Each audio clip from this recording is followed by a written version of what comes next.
বাংলাদেশের ভিতর সবথেকে যে বড় মৎস্য আড়তগুলো আছে তার মধ্যে দ্বিতীয়তম মৎস্য আড়ত হচ্ছে ফকিরহাট বটতলা।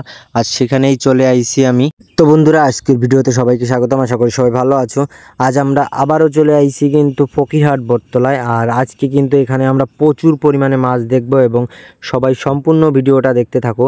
এখানে দেখো কত হাজার হাজার মানুষ কিন্তু মাছ নিয়ে আইছে। এখানে আমাদের বাগেরহাটের ভিতর অঞ্চলের প্রত্যেকটা গ্রাম থেকে কিন্তু সবাই মাছ নিয়ে আইছে এখানে বিক্রি করার জন্য। কারণ এখানে হচ্ছে গিয়ে সবথেকে ভালো রেট পাওয়া যায়, মাছের দাম পাওয়া যায়। আর এখানে কিন্তু প্রত্যেকটা জায়গায় কিন্তু মাছ আর মাছ, এখানে সাদা মাছ বলো আর গলদা চিংড়ি বলো আর বাগদা চিংড়ি বলো, সব ধরনের মাছই কিন্তু এখানে পাওয়া যায়। আপনারা যারা বিভিন্ন ধরনের বড় অনুষ্ঠান করতে চান কিন্তু বড় কোনো মাছ পান না, তারা অবশ্যই এখানে আসতে পারেন, মাছ কিনে নিয়ে যেতে পারেন। কারণ এখানে অনেক অনেক বড় বড় মাছ পাওয়া যায়। এবং আমি হচ্ছে গিয়ে এই ফকিরহাট বটতলায় একটা গলিতে ঢুকছি, আর একটা গলিতে হচ্ছে এই পরিমাণে মাছ এবং এই পরিমাণে লোক।